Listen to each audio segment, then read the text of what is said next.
സംസ്ഥാനത്തെ വിവിധയിടങ്ങളിലുണ്ടായ വാഹനാപകടത്തിൽ ഇന്ന് 8 പേരാണ് മരിച്ചത്. തിരുവനന്തപുരം ശ്രീകാര്യത്ത് KSRTC ബസും ബൈക്കും കൂട്ടിയിടിച്ച് പ്രതിശ്രുത വരൻ മരിച്ചു. വളരെ നിർഭാഗ്യകരമായ സംഭവമാണ് രാവിലെ ഉണ്ടായത്. കോഴിക്കോട് കുന്ദമംഗലത്ത് കാറും പിക്കപ്പ് വാനും കൂട്ടിയിടിച്ച് 3 പേർക്ക് ദാരുണ അന്ത്യമുണ്ടായി.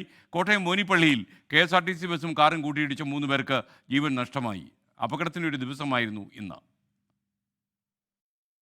തിരുവനന്തപുരം കാട്ടായിക്കോണം സ്വദേശിനിയുമായി ഇന്ന് വിവാഹം നടക്കാനിരിക്കെയാണ് ചെമ്പഴന്തി ചെല്ലമംഗലം സ്വദേശി രാകേഷിന്റെ ജീവൻ അപകടത്തിൽ പൊലിഞ്ഞത്. ശ്രീകാര്യത്ത് KSRTC ബസും രാകേഷ് സഞ്ചരിച്ച ബൈക്കും കൂട്ടിയിടിക്കുകയായിരുന്നു. രാത്രി ബന്ധുവീട്ടിൽ പോയി മടങ്ങവെയാണ് അപകടം. കോഴിക്കോട് കുന്നമംഗലം പതിമംഗലത്താണ് പിക്കപ്പ് വാനും കാറും കൂട്ടിയിടിച്ച് വാവാട് സ്വദേശി നിഹാൽ, ഈങ്ങാപ്പുഴ സ്വദേശി സുബിക്, വയനാട് പൊഴുതന സ്വദേശി സമീർ എന്നിവർ മരിച്ചത്. കുന്നമംഗലത്തേക്ക് വരികയായിരുന്ന പിക്കപ്പ് വാനും കൊടുവള്ളിയിലേക്ക് പോവുകയായിരുന്ന കാറുമാണ് കൂട്ടിയിടിച്ചത്.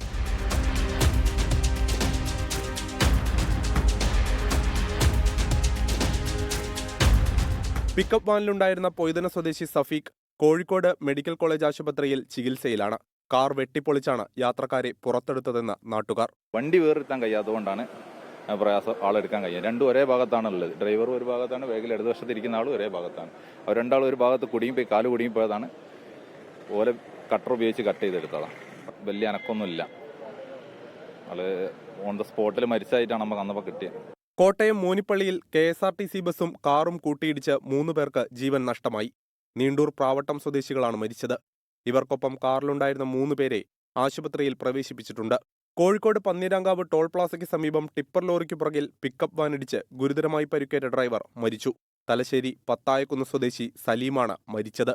വിവിധ ബ്യൂറോകൾക്കൊപ്പം ന്യൂസ് ഡെസ്ക് 24. ലോകത്തെവിടെയായാലും ഏത് സമയത്തും 24 വാർത്തകളും ഓഗ്മെന്റഡ് റിയാലിറ്റി പാക്കേജുകളും എക്സ്പ്ലെയിനറുകളും വിശദമായി കാണാൻ ഞങ്ങളുടെ യൂട്യൂബ് ചാനൽ നിങ്ങൾക്ക് സബ്സ്ക്രൈബ് ചെയ്യാം.